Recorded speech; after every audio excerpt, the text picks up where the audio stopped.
Hello, I'm Kelda Yoon. A 29-year-old man is in police custody tonight, facing dozens of charges related to two separate armed carjackings in the last 2 days. The first happening early Tuesday in Mississauga that saw him shoot at numerous vehicles on the 401, and the latest happening last night in the downtown core near Dundas and River Streets. And that's where our Greg Ross joins us from tonight. And Greg, what can you tell us about these carjackings? Well, Calda, police were called here last night after reports of a man walking in the middle of Dundas Street, pointing a gun at drivers and trying to get into their cars. Wild, now, eh? police say he first approached a car that was stopped at a red light. He tried to open the door, then shot the driver, leaving him with serious injuries. He then approached a second vehicle. He fired at that driver as well. Fortunately, this time he missed. Now, somebody who lives in one of the buildings here behind me heard those gunshots, grabbed their phone, and they started recording from their apartment. And you can see in the video, the armed man walking up to cars, pointing his gun. At one point, the driver of a white SUV attempts to reverse away from the man, but slams into the car behind him. He then puts it into drive and takes off. The man with the gun then approaches the driver of the car that was just hit. That person gets out of their vehicle. The gunman gets in and drives away. Now, according to police, he drove to a gas station parking lot on Lakeshore Boulevard near Carlaw. He approached the driver of another vehicle there and demanded their keys. Officers, though, were fortunately able to get to that scene very quickly, and they were able to apprehend this gunman after a short chase on foot. Now, I did speak with a resident of this neighborhood that I'm standing in right now. He heard those gunshots last night. Here's what he had to say. It's about after dinner time, and I was taking a stroll with my wife. I was like 200 meters from the intersection, Dundas and River, and that's when I heard the sound. I thought it was a cracker because late celebrations, maybe Diwali celebrations. And yeah, it turned out it was a shootout. There was some carjacking that I got to know of later. Now, police have confirmed that the suspect is 29-year-old Troy Dennis LeDrew of no fixed address. He is facing numerous charges for this incident last night, including 2 counts of attempted murder. Now, he's likely to face more charges for another carjacking incident that happened on Tuesday morning. Police allege that LeDrew was on Highway 401 near Dixie Road in Mississauga. He reportedly fired at more than 10 vehicles there. Social media video has surfaced from that incident as well, showing a man walking up to vehicles on the highway. LeDrew is accused of stealing a car in that incident as well, Kelda. And Greg, we're also learning that LeDrew has been convicted on gun charges in the past. That's right. Yeah, we're hearing from the Toronto Police Association, who tells us that he was convicted of discharging a firearm back in 2017. He is on probation because of that conviction. He's also facing charges for robbery and fraud back in 2021. We're told that he was released on bail for those charges. Yeah, so I was horrified to learn that the suspect involved in both these incidents, one on the 401 and the one yesterday or last night, was out on bail for a robbery offense and has a history of firearm-related offenses, was out on probation as well, and has a prohibited firearm. So he has a restriction to not have firearms. It clearly didn't work when he had a Glock with an extended capacity magazine. Now, LeDrew was in court today for a bail hearing. He's expected to appear in court again tomorrow for another hearing. Kelda? All right, thanks. A summit at City Hall to address rising anti-Semitism in Toronto didn't go quite according to plan today. Just as Mayor Olivia Chow was delivering her remarks, she was interrupted by members of the Jewish community wanting to know why the city is not doing more to stand by them. Nama Weingarten has more. I want to see action being taken. Mercy and compassion. Because my kids are suffering. People in the Jewish community didn't hold back. As Mayor Olivia Chow was speaking at a summit to address rising anti-Semitism, several people in the room started interrupting, asking why the city isn't doing more to address it and why the mayor didn't attend a vigil on the anniversary of October 7th. I should have been there. There's no excuse. There's any number of problems on communication front. If you continue to not believe in me, how do we build a path forward? I am your mayor. In the past year, Toronto police say there was a 40% increase in reported anti-Semitic incidents, representing nearly half of all hate crimes. At the summit, a woman shared her story of being beat up while heading to a rally for Israeli hostages. I was then attacked by the female who fractured my nose, cut my eye open, and gave me a concussion. Concerns also raised about a North York Jewish girls' school that was shot at twice in the past year. This morning, hundreds of parents woke up before the sun came up and checked their phones. They checked WhatsApp groups that they've created to find out if it's safe to drop their kids off at school. Discussions also happening about whether the city should be following other municipalities in banning protests in certain locations. Vaughan passed a bylaw this summer prohibiting protests near schools or places of worship. Brampton City Council also passed a bylaw banning demonstrations outside places of worship following clashes between Sikh separatists and pro-India Hindu community members. At the summit, frustrations floated about why Toronto isn't following suit. This is where the administration shut down the idea of establishing community safety zones around places of worship, all places of worship, even as multiple municipalities across this province have taken that brave and bold step to embrace them. A motion to request the province to create safety zones was amended by council and turned into a motion to develop an action plan recognizing that people should be able to practice their faith safely. Chow says they're waiting for a report from the city manager on that motion. Nama Weingarten, CBC News, Toronto. Peel Council has voted to send back a controversial 2025 budget proposal from the region's police force that includes the highest budget increase it has ever asked for. The move comes as a group of concerned residents is also pushing back against the budget. Tyler Cheese has more. Debate about the proposed Peel Regional Police budget for 2025 was much of the focus at Peel Region's latest council meeting. Peel Regional Police is requesting a $131.7 million increase to its budget in 2025, 21.3% higher than 2024. They say it's necessary to address higher instances of violent crime and a decrease in call response times. Mississauga Mayor Carolyn Parrish opposes the increase. There are other places some of this money should be going.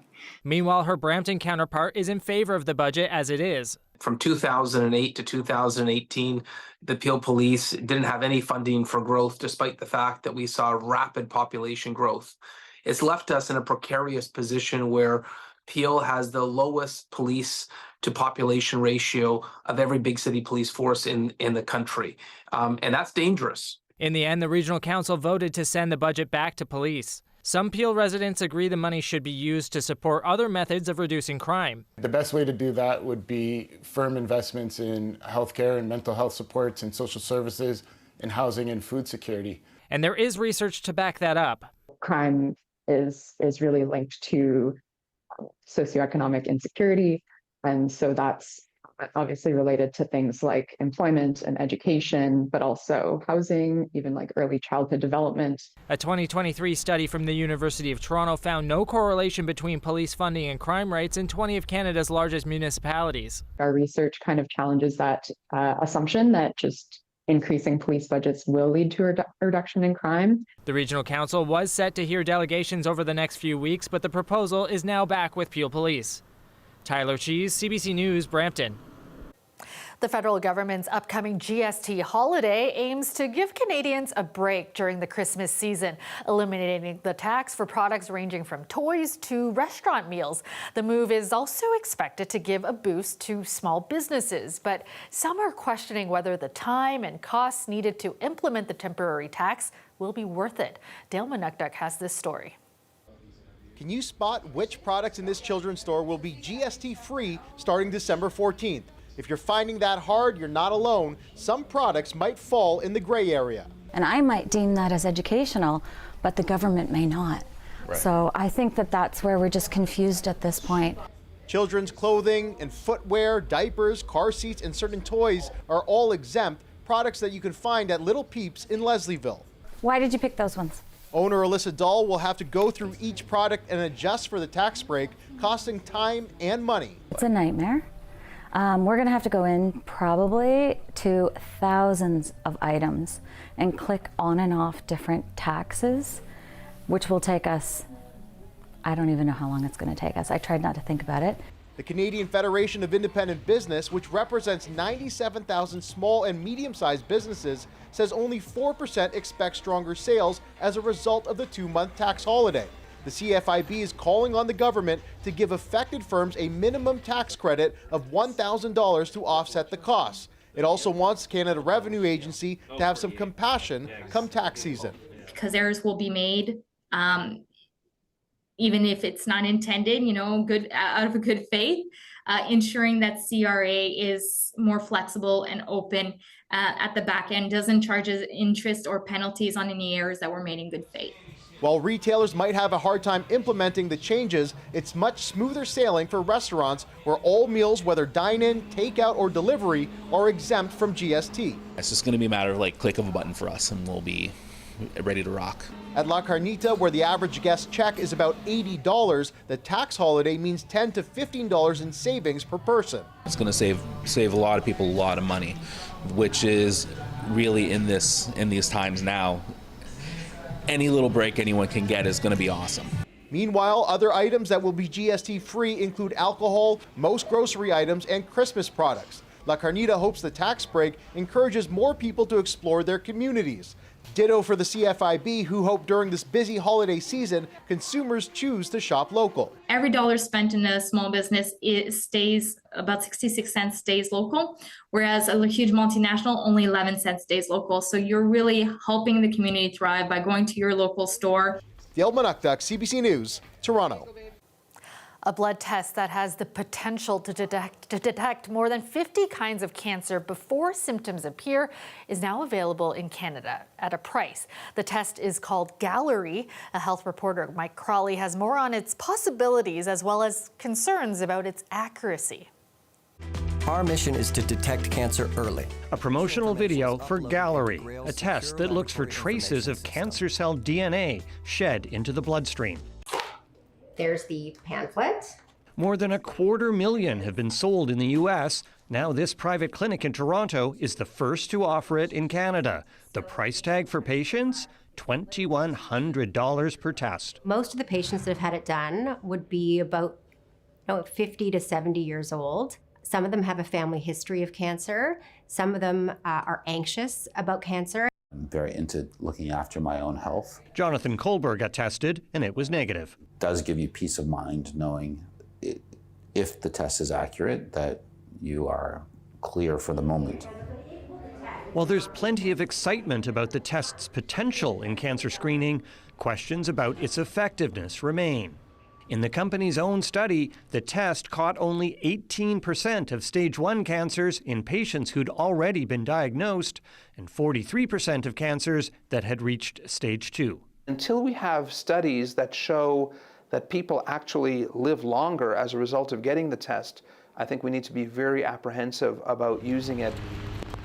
Princess Margaret Cancer Centre collaborated in a clinical trial of Gallery as a method of screening the population for cancer. And is that something that's affordable for a public health system? I think the answer today is no. The NHS Gallery trial. Britain's National Health Service is running Gallery through the largest ever study of its kind, but this spring announced the preliminary results fell short. The technology is absolutely incredible.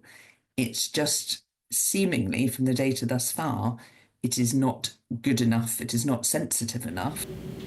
The makers of Gallery caution that even if you do spend the money on a test, it's not a substitute for other recommended cancer screening, such as mammograms. Mike Crawley, CBC News, Toronto. The new PWHL season takes to the ice this Saturday. Our Toronto Scepters will be opening the season at home against the Boston Fleet. And at City Hall today, a flag raising was held ahead of the highly anticipated home opener.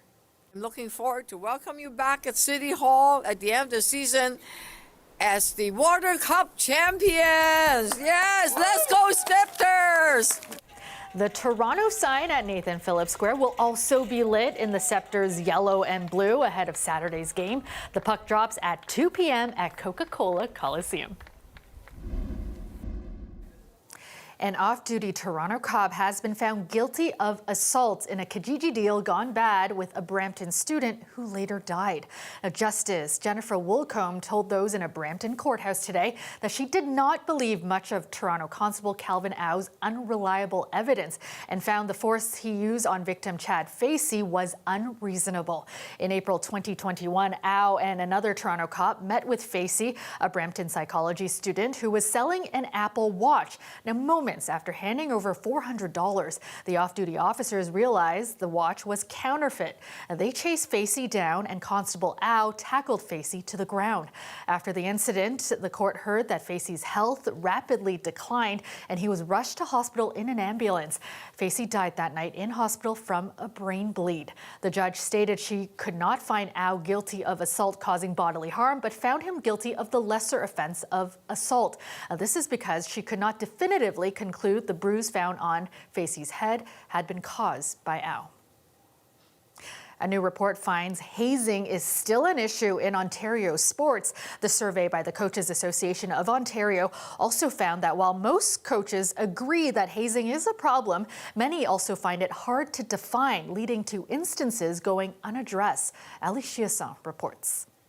The Coaches Association of Ontario surveyed 1,000 coaches across the province. While 86% of them agree that hazing in sports is a serious issue, only 4 in 10 report having a clear standard on what's acceptable behavior or know what to do when it happens. The really important things about policy is you have to put them into practice.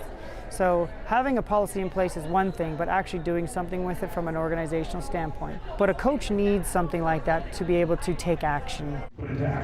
The Coaches Association of Ontario is running a workshop about the hurdles they face in creating a safe sport environment, coinciding with the launch of this study. Educating about values. Another issue is defining what counts as hazing. It can be more nuanced than blatant assault or harassment. It can be in a nickname. It can actually be demeaning, it can be embarrassing, and there's long-term effects. Or with rookie rituals like cleaning the team bus. That doesn't seem harmful at all. Well, if someone is embarrassed and didn't have a choice to do it and didn't want to do that and wanted to do it as a team, well, that could potentially have harmful effects.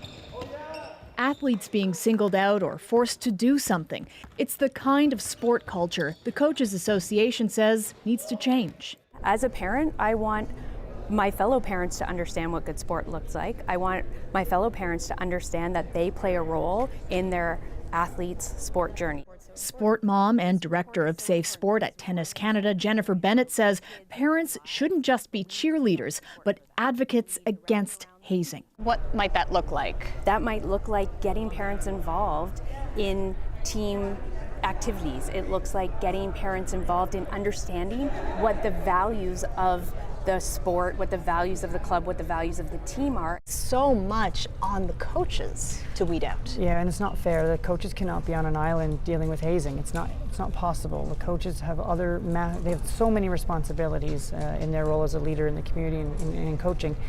And they need to have the support of the organizations that they're working with. They need to have the support of the parents involved in their programs. They actually need to have the support of the athletes who are doing the activities. Sometimes a lot of it's peer-to-peer. With many coaches being volunteers, the Coaches Association says they can't tackle the huge issue of hazing alone. It has to be a team effort. Ali Chiasson, CBC News, Toronto. City Councillor Frances Nunziata held a press conference today in her ward after council blocked a case of suspected renovictions. There's a lot more landlords in the city that is doing this, and you know, it's unfortunate for some of these tenants that feel intimidated and they're actually leaving or they're afraid of where to go. Several tenants at 80 Guestville in the Mount Dennis neighborhood in Ward 5 had been served eviction notices for renovations, but following an investigation by the city, the permits were revoked, allowing the tenants to stay in their homes. The city's renovictions bylaw aimed at stopping evictions disguised as renovations was adopted at council earlier this month and will officially come into effect next July.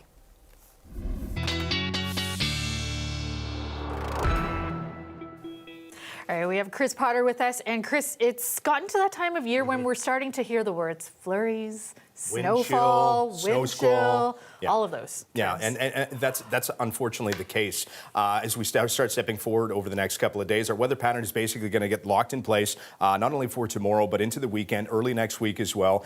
This is going to be the coldest air that we've experienced so far this fall. Obviously, it's not frigid cold for like a January or February, but hey, it's going to get a little colder. Not today, though. Daytime highs were around 6 in Toronto, 4 in Windsor, 2 in Ottawa, and with the winds, it felt a little bit cooler. And it's going to feel much cooler over the next couple of days. And with this cold air supplied across the open waters of Lake Huron and Georgian Bay, a westerly wind, we have lake effect snow and local snow squalls, where snow squall warnings and watches are posted surrounding Georgian Bay, Grey Bruce County, over towards Cottage Country as well. In terms of the snowfall accumulation, this is kind of a potential map, if you will. I would not necessarily pay attention to the white on this map. That basically represents an area that might see some flurries from time to time. Toronto's included in that, so we will likely see flurries from time to time. It's really the blues, especially the dark blues, the purples. Those are areas shaded with 20, 30, 40, 50 centimeters. And once again, this is a model's interpretation, but it does look like this is going to hold true. Highly localized snow will impact those two areas. So if that's where you're going to be traveling to or from, obviously keep that in mind, because this is not just going to be a story tonight